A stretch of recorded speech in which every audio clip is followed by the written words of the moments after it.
So welcome to our monthly town hall meeting for September 17th. Just going to give you a very couple of quick updates.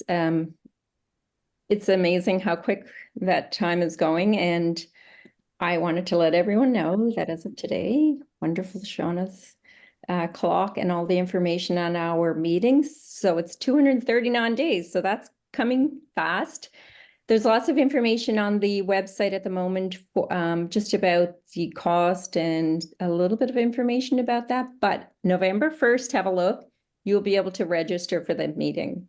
And people in the working groups have already been asking me about the registration. They're excited about where this is taking place and the cost and everything. So I'm getting very good feedback. So November 1st, we look forward to everyone putting in their registration, and the SIGs and the workshops are all happening in the development and the planning in the background. So we're happy.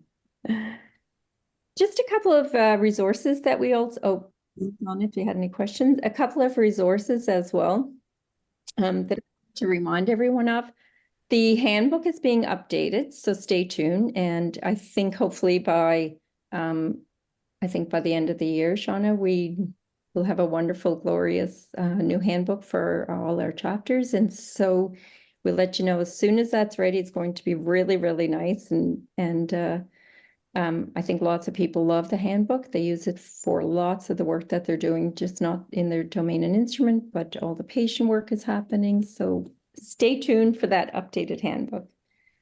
Also, I had a look, or we've been asking people just about keeping more of a look at their website, at our website, because I think people forget to use the website and they're always asking me for something. And I'm like, it's on the website. Oh, no, that's on the website as well. So lots of resources, and like our domain and instrument selection work, the downloadable forms that Shauna we've really worked hard to upload and put there. And so sometimes people say, oh, I didn't get the form, and it's like on the website as well. So those wonderful downloadable forms.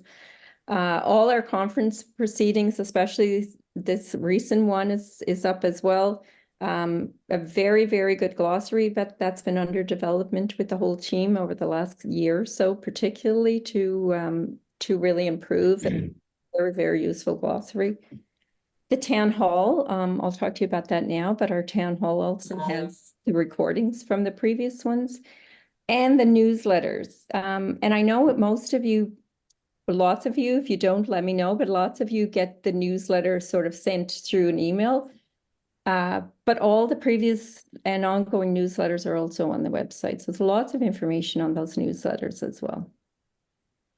Our OMERED. So again, thanks, very, very grateful for Shauna and the work she does on the method side of this and the development of these as well. But we have two new ones in there, so you may you may recognize that the spirit of OMERECT and what to expect in an OMERECT conference. Now, I show these on each of the working group meetings, and we send links and how to register if they haven't seen these. But these OMEREDs are my favorite because they really give people the time to be able to watch them over, and they're very informative. So please, if you haven't looked at these OMERED online learning modules, please do so. And if you have trouble getting in, just let us know. And make sure you share that with your working groups. You're very good. The town halls. So I initially said that, or in one of my slides, I have put that we're hoping to do the session that we were supposed to do today about the Prisma Cosmin instrument guideline. That we didn't get to do that today, but Dorcas is going to talk about that a little for 2 seconds, just to let you know that we're hoping to do it now in December. And so I'll hand that over to Dorcas if you want to add to that. And sure, thanks. And I apologize to folks. I was sick over the weekend and we weren't sure which way I'd be going for today, so I apologize. But as I was working through what I was going to be doing with you today, it occurred to me that it might be really nice to get a resource on board, which are the people that develop the Cosmin OMERECT. I was on the steering committee, as was Kathy, as was Joel Gagne, and Zahi was one of our pilot testers. So we definitely know about the tool, but for the December town hall, and I've confirmed with them that they are available, that they are Ellen Eisman and Martin Offringa probably are going to be coming on, and they're the leads on the development of the Prisma Cosman reporting guidelines. So they'll be there to sort of present a bit about the structure and what it looks like, and then we'll do, and how does it fit with the OMRACT processes? So is OMRACT, if you do all the OMRACT reporting, are you going to meet those reporting guidelines? And so I encourage you to have a look. They've done a lot of KT tools and tip sheets and everything on the Prisma Cosman OMI, and I'll put the website up in the chat and today. And I just encourage you to have a look at what they've done, give it a try on some of our reviews, and then we'll have a good discussion about it on December 17th. Awesome. Thank you. And just the reason November's canceled, because I think we're all at ECR then. So we've canceled that one. And then we'll let you know about the October 15th content very quickly. Just as well to remind everyone that if you've missed some of these wonderful sessions, they're recorded. So on the website, all the town hall recordings are there. So you can go watch them over again, or if you missed something and you said, I'd like to know, about that topic, please feel free to go to the recording on our website. Lots of people have been watching that as well, so it's great. And I had written for the October 15th would probably be the guideline, but we'll change that and let you know as soon as possible what the content for that will be. And now we're going to open it up to questions and just Q&A generally that people are having for anything. So anything in your domain instrument selection work or general discussion that we want to have today, that'll be awesome.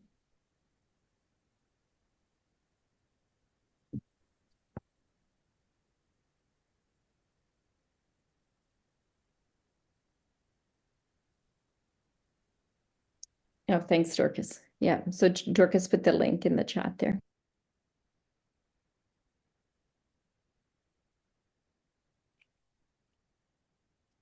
Just while it didn't look like anyone was jumping up with questions. So I'm looking at who's on the call, and so who has sessions. And so I see Grace, Robin, Kathy, and some of our tag members are on who are now. So I don't know if Dorcas or Bing want to speak to this, but our tag members are actually on our call last month. We have asked our tag members to join some of our working groups and participate in groups that are going to be presenting at the conference, both so that the tag sort of is familiar with what's happening within the groups and being able to support groups from a methods perspective, and so that the working groups have a tag member that they can go to as they're working through some of their materials. And I'm not sure if you've noticed, but the OMRACT checklist has been updated to say, like, you need these check-ins, right, with a tag member or with a senior methodologist who focuses on core outcome sets and things like that. So we're hoping to sort of bridge that gap a little bit. So pretty much everyone on this call fits into that.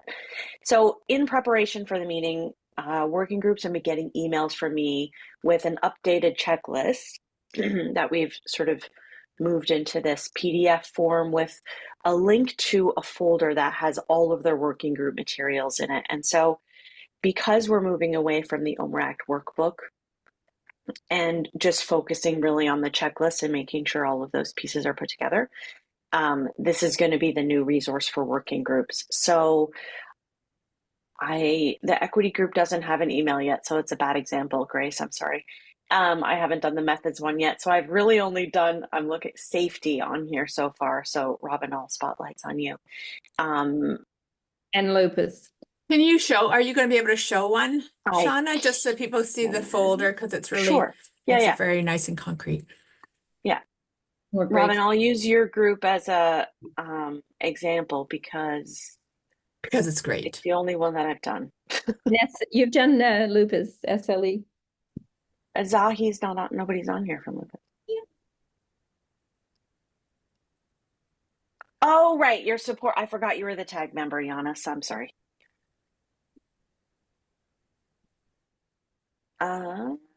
open the checklist. Part A.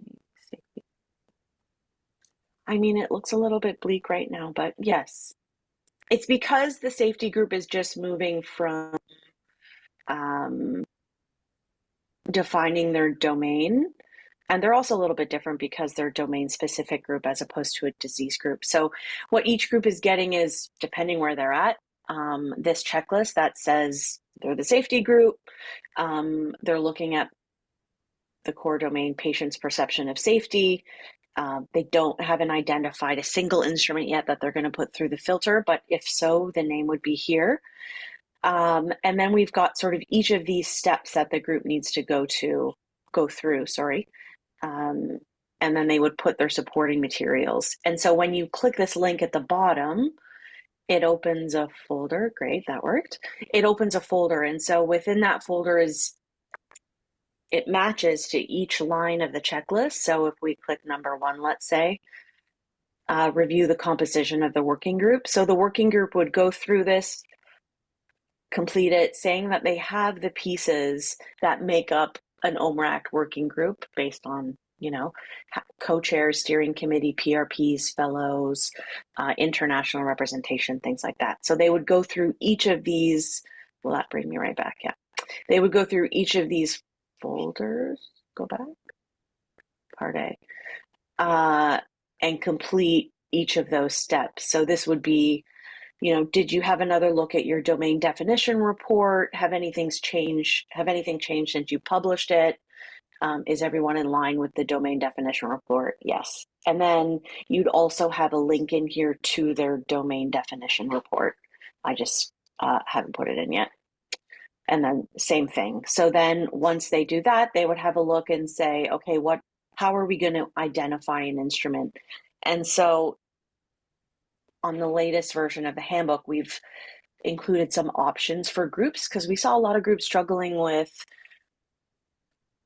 just getting an instrument in their hands and putting it through the filter. So they would spend a lot of time on trying to find the best instrument possible or every instrument possible before just putting it through the filter. And so we said, okay, there's a few different ways you can find an instrument.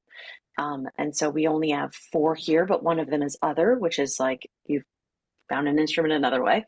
And so I know that the safety group did a scoping review to find the 5 instruments they're looking at right now. So I completed this for them, but they could have chosen any of the other methods. And then similar, you'll go through the whole, it's not all finished, but I know that they're working on this step right now on deciding and finalizing their protocol for domain match and feasibility. And so that's as far as I've gotten in that folder. So I'm hoping that, like, my sort of goal long term is that all working groups would have a checklist like this that people would be able to follow and understand where they're at each step in the process. And there'll be documentation and agreement from the group of what they've done and what they haven't done. And so this also makes it easier for our tag members when groups do the check-in. And so for part A, when we look at step 4.2, it'd be really easy for the tag members and the OMRAC community to have an understanding of everything that they've done to get there, why tag made the decision that they did about their check-in, and how the group has moved forward in instrument selection. Similar with domains, composites, methods, all of our groups will have something similar. We don't have something for, and I see Andrea's on the call, but we don't have a process for our imaging groups. And so that's something I'm hoping we'll have developed by the next meeting. So that's just an update. And so most of our groups have gotten, like I said, emails from me. I'm expecting replies by September 15th for some, September 23rd for others, and October 1st for the last set that's going up this week. I don't know, Dorcas, if you want to. Yeah, I just wanted to, may I add one thing about the imaging group is when we're at, for sure. Yes, I will be happy to help and work together, I think, with you to help develop that, like a protocol for imaging. And I think this is really needed. And I think the only thing is that we probably will have to discuss how to organize, I think, the different imaging modalities. For example, ultrasound and MRI probably are the ones that will be more focused on that, but I will be happy to discuss offline with that about that. Excellent, Andrea. And the other piece is that when we are going through the lessons learned from imaging that we were doing when we're looking at imaging, we did find that it fit with a lot of the OMERACT instrument selection things already. There's different nuances, and we actually dug a lot more into our domain definitions because of the work that we did with imaging groups to say, oh yeah, you're right, we do need much more detail in some of our definitions. So that's why we have the new definition sheets, etc. So imaging groups shouldn't be held back. They might just need to do some tweaking along the way, but we're pretty confident that the OMRAC processes will work. Thanks, Dorcas. Yeah, we've been asking. So the past couple meetings, when the imaging groups are going to publish or they're asking for additional publications or something, like we have been asking them, where do you see this fitting in the OMERACT process? And can you explain to us where you see this fitting? And Dorcas is exactly right. It seems that the imaging groups are spending, well, from my perspective, a lot of time in sort of tweaking that definition piece, as a, you know. Okay. However that is. Just, I think, brainstorming, how do you perceive that? You perceive this as a process that would be just, I think, trying to see the definitions that are already available and try to adjust them to harmonize, because different groups are using slightly different definitions. And I think try to be sure that we have a single document with standardized definitions that should be used from now on to every group.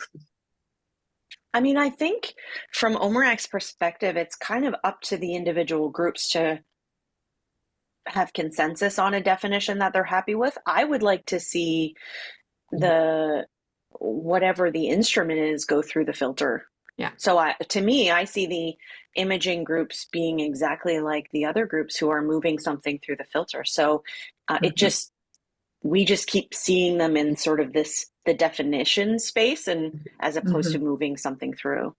Okay, perfect. But yeah, no, I don't think we would say, here's the definitions, sort of like, here's an atlas and this is everything you have to use. I don't see us doing that at all. I think, you guys are all the specialists in those areas. And once you're happy with the definition, kind of just roll with it. Okay.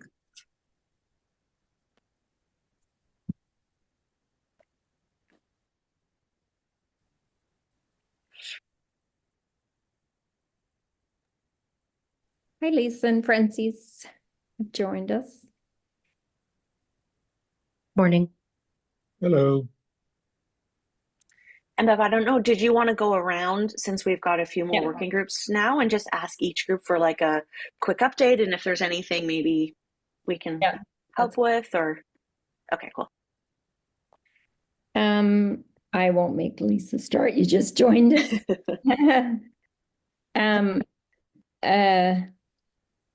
Who would like to start? I don't want to pick on people. Do you want to start, Inez?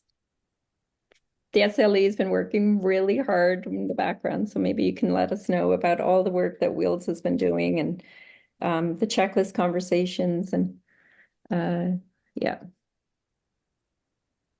So yes, that's correct. We're working very hard, or WIS is working very hard for us all, and we are almost done with the definitions that we want to propose in order to put everything into the Delphi. So this is where we stand for the moment. So we're, let's say, a couple of steps before the Delphi in order to decide the domains. So we're working on the definitions for the moment, and we are fine-tuning them, let's say. We're almost happy with them.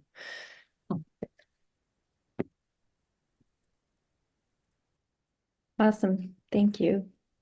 It's worth the work to fine-tune your definitions, because it will be so helpful later on as you're doing instrument selection. Yeah.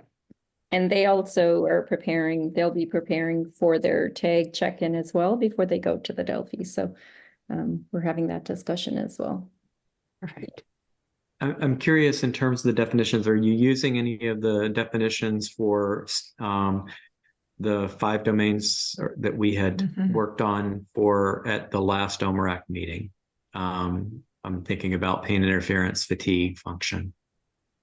Yes, we try to keep as uniform as possible to the OMERAC definitions where they exist.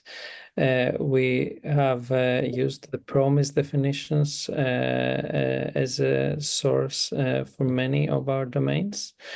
And whenever we don't find definitions that are, let's say, embraced by OMERAC, we look into the WHO and other sources. We have iterated a little bit some of the PROMIS definitions, but I would say in rough terms, we're very well aligned. Yeah, they have.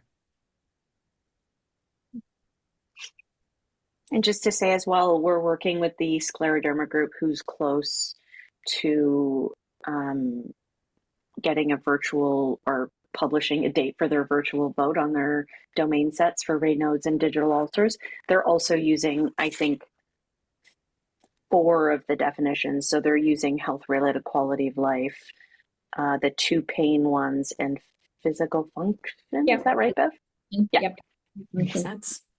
Which is, yeah, it's nice to see that, you know, all the work that we did on the definitions leading to the meeting is working. And hopefully after the next meeting, people will be able to just use the instruments that'll be going through the filter to match up to those. So How hard could that be? yeah, piece of cake. Piece of cake. We're moving the, you know, we took the definitions and then we took up the task of moving an instrument, one for each one, through those definitions and through the instrument selection process. And we decided that we would start with the PROMIS tools because they're available on the different domains that we're interested in. And so that's our first tool that we're moving through. And we encountered, like, physical function has 105 articles providing evidence on construct validity. It's just a monumental task, but we're working through it, and hats off. We had Omar working with us for the summer, and Morgan Slater's working very hard on this. So we're hoping to get it done to show you it at OMERAC. At the meeting. Yeah. Awesome. Thank you. Andrew? And I wonder in October, just as before I lose my thought, sorry, Bev, is maybe we provide an update on that process and what that could look like for instrument groups. Like, if you're interested, here's step 1, 2, 3 that we've done. Very good point, Shauna, because the other thing that we're doing is, as we're doing this, we've developed sort of a template, a boilerplate for instrument selection protocols. We've registered that with Prospero and moved through the Prospero process. We're going to publish try to publish the protocol for instrument selection that will be for this PROMIS tool and for these generic definitions of these commonly used definitions. But we'll have these things out there, and that'll make it a little bit easier for groups to be able to cite them or to be able to use them as a starting point for their work. And it's also part of the handbook work as well, the update to the handbook. Yeah. This is all, yes, the handbook and the protocol are the same, yeah. Reflecting the same process.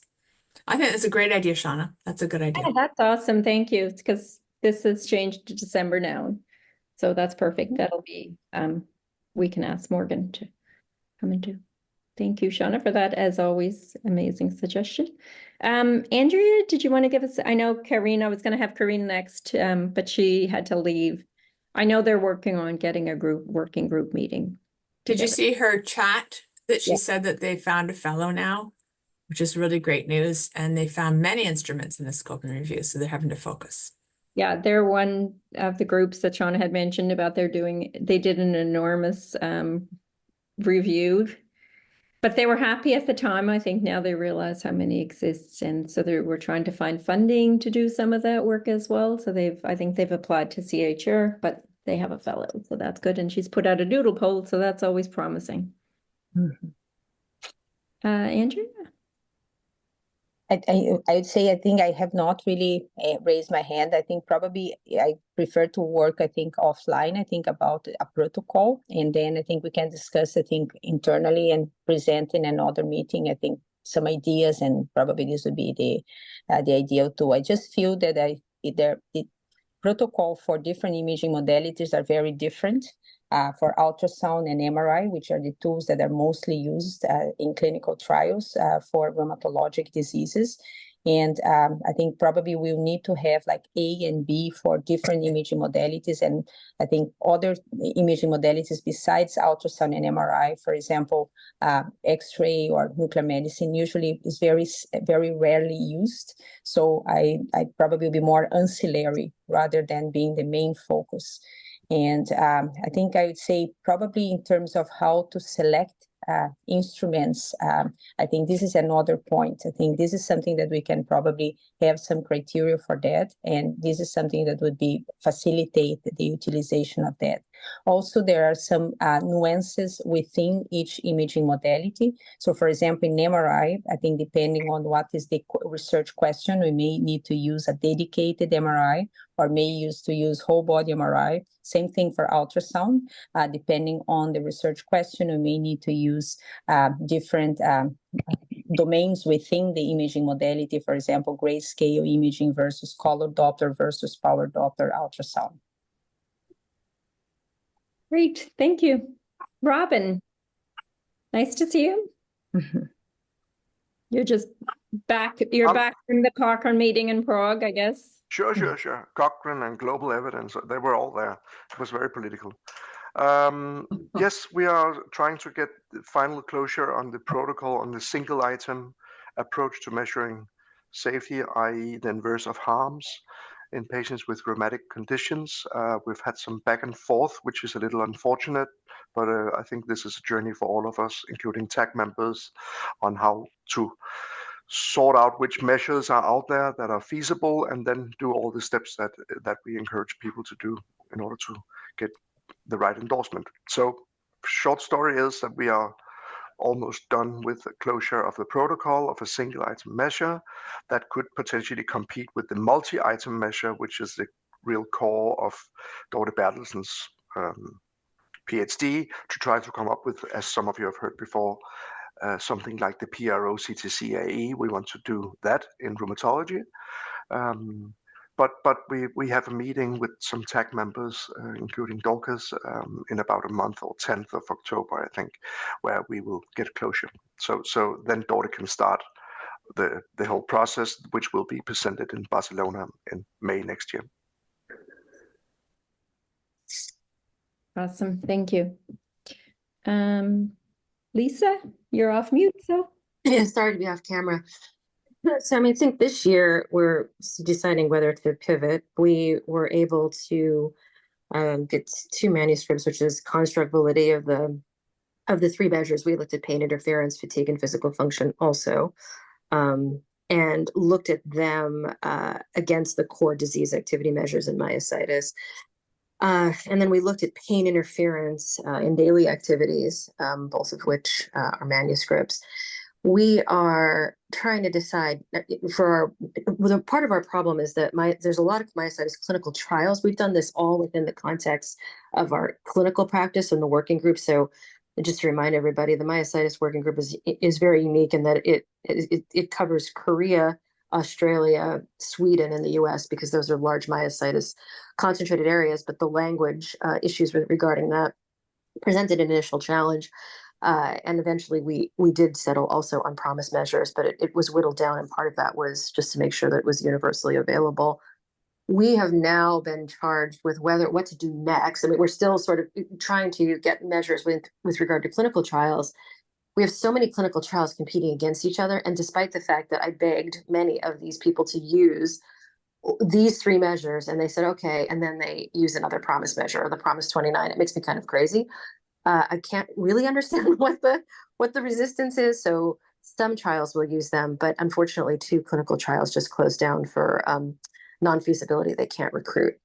So we're stuck in a place where we have a little bit of a feast of too many trials and not enough patients. So that is one hiccup, and trying to make sure that we can use these measures in trials, but it's been a little bit of a challenge. And as we go forward, the 2 things that we thought about next, as we're closing out after like 14 short years of work, I don't know, it's a lot. We will talk about whether or not we're going to concentrate on myositis flare, which is of interest, but the greater need seems to be inclusion body myositis, and we have a unique issue in that our patient partners have been with us nearly from the beginning. Ingrid de Groot is very involved in all of OMERACT, and Catherine Sarber, who originally was part of the ILD group and myositis, she's with us as well. Neither of them have IBM, inclusion body myositis, but both believe that they can probably contribute to the patient experience. And we have several patients who are really excited about joining that effort. So because IBM really does not have any validated measures, I certainly don't have a PRO. The only measure we have has been taken and extrapolated from ALS. So, and we have our first 2 drugs in a long time in clinical trial utilizing some of these measures, and that's the primary endpoint. But the question is whether it's the right primary endpoint for the trial, which is the IBM FRS, a functional rating scale. So it's probably more than you wanted to know, but that's where we are. We've been busy, and Chris Meckley, who's my partner in crime at Hopkins, really keeps us on track. Was a junior member of the team who really took a big leadership role. And we've then pulled in people from all over the US and the world. And I think I'm very proud of it. We have a very large body of work now, and a pivot to IBM is of interest to me, but it'll be very different, as we had always only looked at the PRO portion, excuse me, of OMERACT. So we would have to go back and start from the very beginning to look at the entire set. So it's daunting, but exciting. That's where we are. Yeah, that's awesome. Thank you. And yeah, I was always when you were talking about starting that, you were excited after 14 years of starting from the beginning of our OMERACT process. So I was like, well, that's enthusiastic after all the work that you've well, I don't know if excited or just like, because we never really did it, because we had a very unusual backdoor way in, because IMAX had already done a lot of the other work, and in order not to be competing and to fill a niche that sort of was not completed by IMAX and that would still be endorsed. That's why we had the very unique pathway. So I think it would be interesting to go from the ground up. And it's taken me about 14 years to really sort of wrap myself around OMERACT. And so it's nice being a senior member of the team, but starting with a very new project. So. Yeah, and you have a very enthusiastic working group, that's for sure. Enthusiastic. Yes. And the patients are an enormous part of what we do. They are at every meeting, they write with us, and we have patient research partners in every sense of the word, which I love. Yeah, great, thank you. Bev, can I pause for a second and ask Bing a question? Because Bing was really helpful as we were starting our review and how to sort through the different versions. So Lisa, you're saying there were some trials that have used the PROMIS 29, but they didn't use the PROMIS that you were using. Yes. And Bing, I'm wondering if you could comment on, could they go back to the metric and then look at the validity or discrimination using the PROMIS 29 version and still get information that would help them? I mean, the PROMIS 29 is going to use 4 items rather than a 7 or 8 item questionnaire. Right. If you were using, for instance, many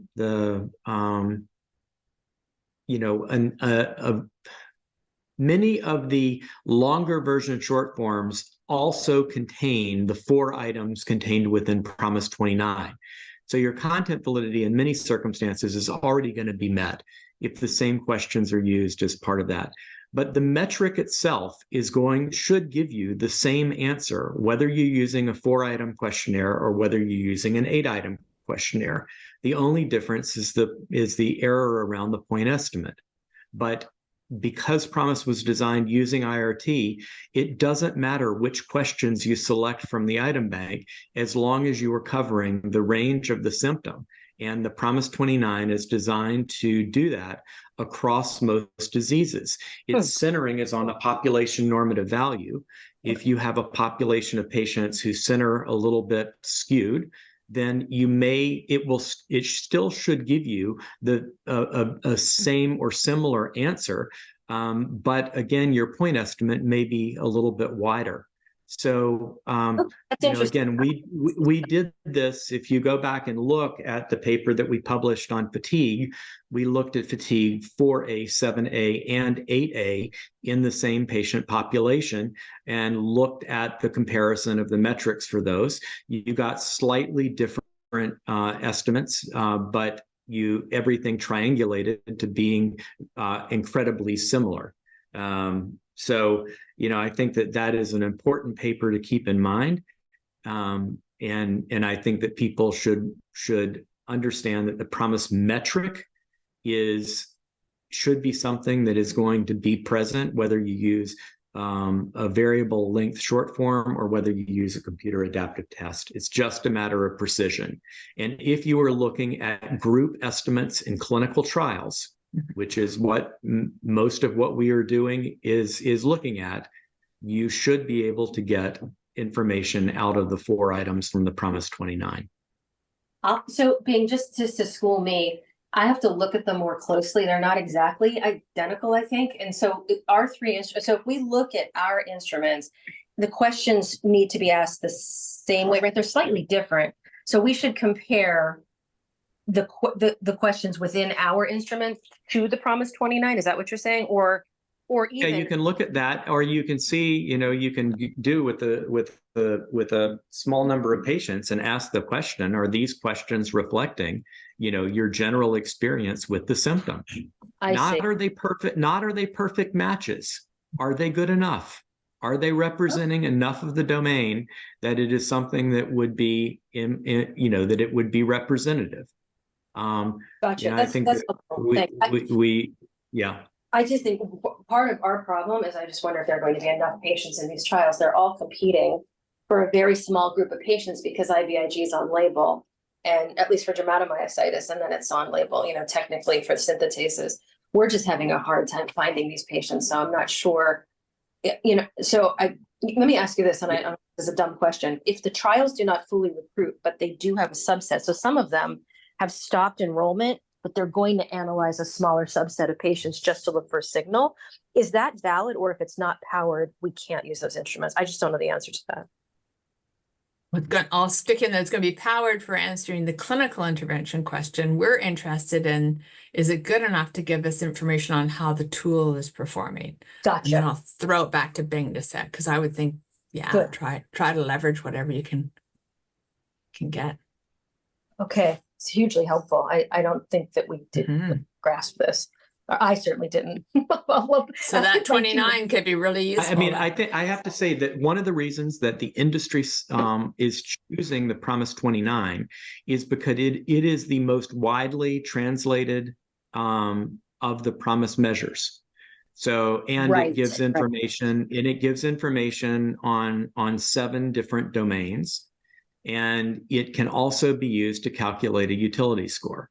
So there are advantages to using the Promise 29, because the other issue is that questionnaires depend, the length of the questionnaire. Every question is more cost for the company to administer. And it also contributes to patient fatigue from questionnaire burden. So again, as you move into thinking about what people are actually using in trials, you have to balance feasibility, which is an important part of the original OMER filter. And feasibility for pharma is very important. So I think that those are all things to really consider. But simply you could look to see how much you have overlap with the between the 4A and the 6 or 8 or whatever version you're using, and see if that content is overlapping or if it's quite similar. Thank you. All right, I will take this back to the group. This is very interesting, and I don't think I certainly didn't grasp that we could do that. In fact, I thought it was in opposition. So that's great news. Thank you.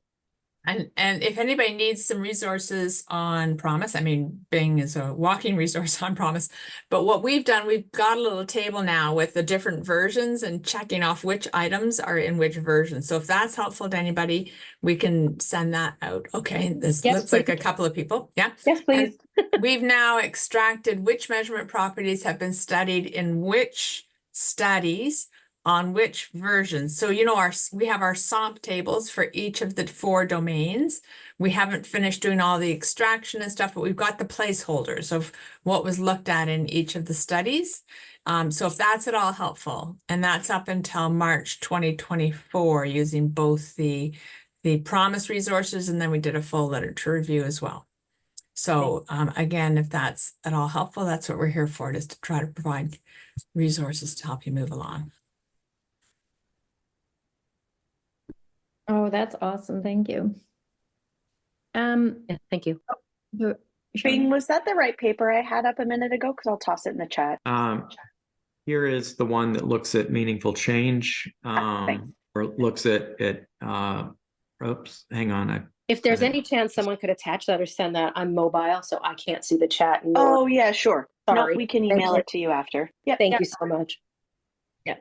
Shauna, do you also have your hands on our checklist of item content for the Promise tools? One of the SOMs, you mean?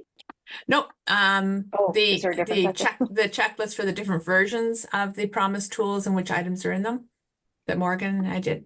No, okay, I'll get it. I'm sorry. Okay, no worries, it's fine.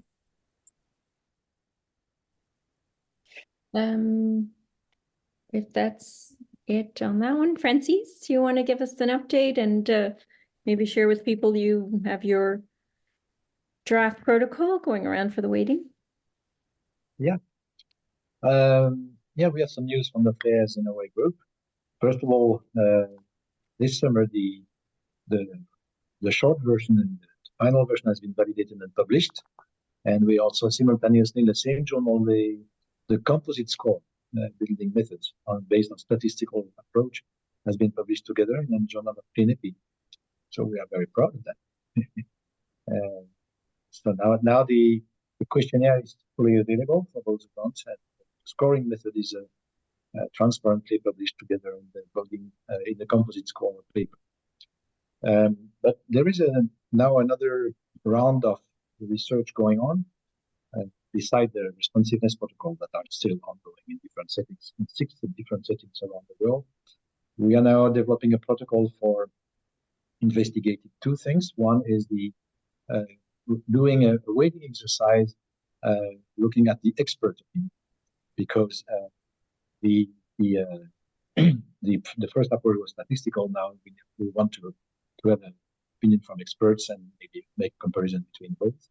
And the second part of the protocol is about determining a threshold from 1 or 2 thresholds for making decisions based on the score of it. And that is very, very important to develop that based on the consensus and on data. We need both. And for this, we are developing a protocol which is circulating in a limited number of persons. And I think, Dorcas, you've been in the list. And well, if you have time to react if you want to, because the rating exercise is clearly in line with what you commented before. And I think that you're interested also to comment on the threshold part. So waiting for the feedback from almost all people now. And the plan is to set up a call with you, Ben, organize that. Because we want to invite the whole working group to present the protocol and to receive some feedback live, and then to send the Delphi round. We plan also to recruit patients, additional patients, not only patients partners, but also additional patients in different settings by each members of the working group to run a survey on threshold determination. And if things are going well, then we hope to have this ready in Barcelona. That's where we are. That's awesome. And when was the deadline? I don't know if there are other people who are interested in commenting on the protocol. When was your deadline for that? I didn't set the deadline Yeah. because I deferred, but I launched it 1 month ago. So I think having the last answer very soon would be nice. Maybe. Oh well, as people can, Right. Didn't see a deadline. And then I will, but I think we need to set up a call end of October, in October or something like that. I will send you a couple of dates. Great, thank you. And I have a question about in the protocol. We plan for the weighting exercise, because it's directed to you in this question. We plan to use the same template for that was published in seminars after the NORMRAC meeting, just to have good comparison, good reference for that. So do we need to ask permission for using it, or is it okay? What is your feeling? I don't think so. I think it's, you just cite that article and say you use the same questionnaire. Okay. Well, all right, good. So and then you're doing a resurvey of people, right? Like you're resurveying people with that questionnaire. I will resurvey different people because they will bring much more patients and try to balance. So it's all people interested in osteoarthritis this time, not general. Perfect. Yeah. Good. Excellent, thank you. Grace. Nice to see you. There we go. Hi, everyone.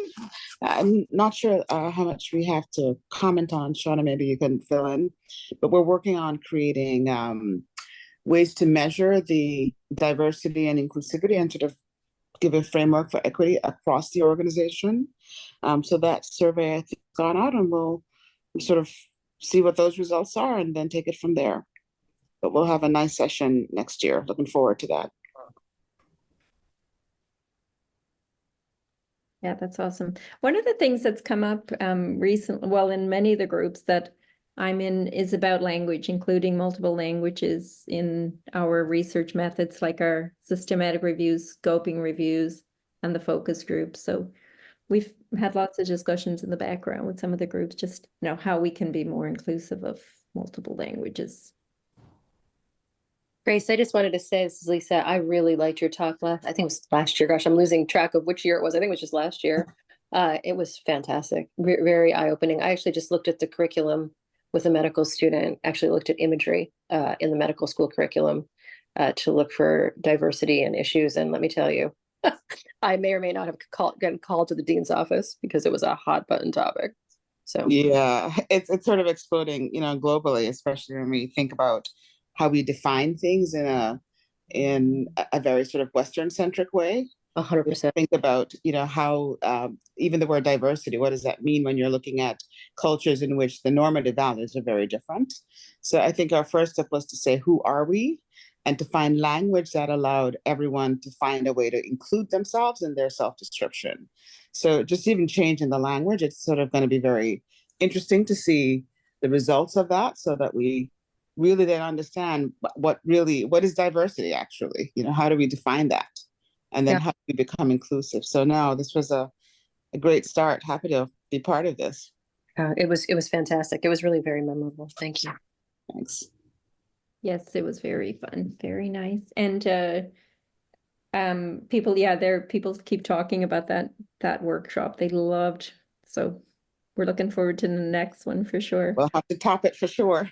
Yeah, that's the aim. Annalise, thank you for joining. Nice to see you. Hello, sorry for being late. Do you expect me to tell something about your...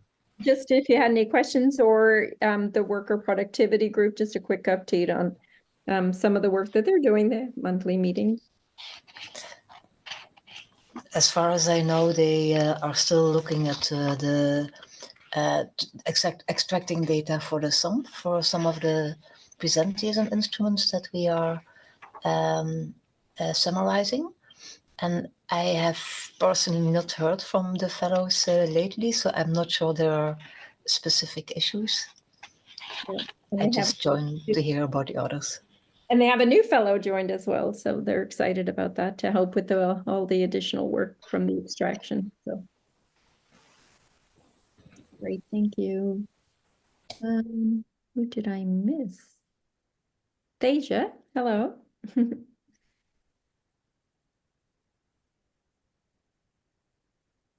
No, and Bing, I think Deja's.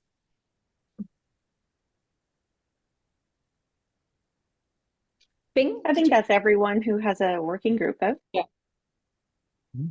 I just was asking if anyone else had any other questions, but I think not.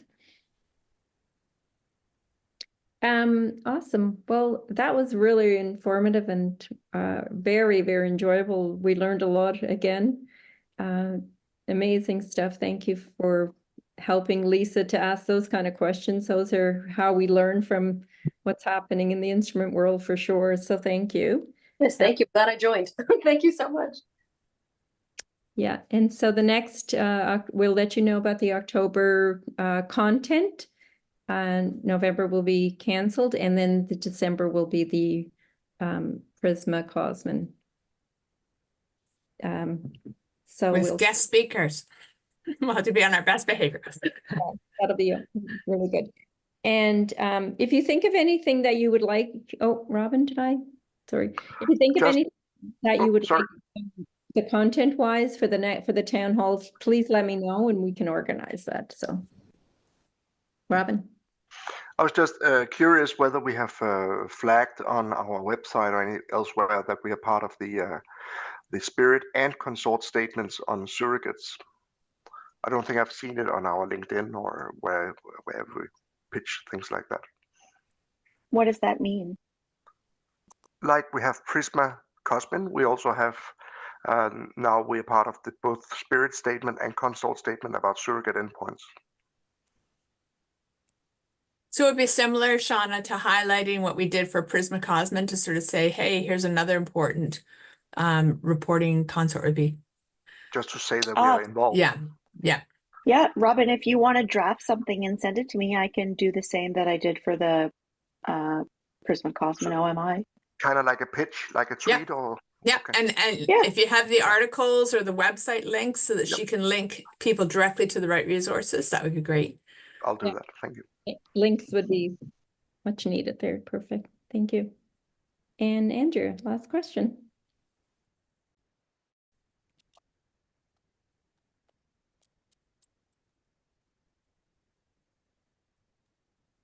Had an accident. Andrea, you're on mute if you're trying to talk to us, if you had a question. Maybe it's an accident. All right, well, we won't keep everyone. Thank you so much. We'll see you in October. And hello, I think I was unmuted and I couldn't find the button. So there we go. That's okay. Yes. So I just would like to I think to just add to what Lisa just mentioned about prompts. It would be very interesting if we could start thinking about prompts for imaging. This is something that there is very little in the literature, but patients are really deciding, I think, making some decisions about, I think, the pros and cons of different imaging modalities. And this is something that I think it would be nice, I think, if we could consider, I think, in the future to including as well. You might want to have a discussion also with the shared decision-making group. Yeah, it would be really, really nice, I think, because this is something that there's not much, I think, discussed about. And we feel that it's more and more important to include the patients in, I think, informed decision about, I think, diagnostic tests. Okay, we can discuss offline. I can send an email and you can discuss, I think, the best routes to start a discussion on that. Sounds great. Thank you. All right. Well, thanks again, everyone, for attending, and your interesting questions and comments are always very helpful for us. So, and for everyone. So enjoy the rest of your week, and we'll see you next month. Thank you. Thank you so much. Bye-bye. Bye. Bye.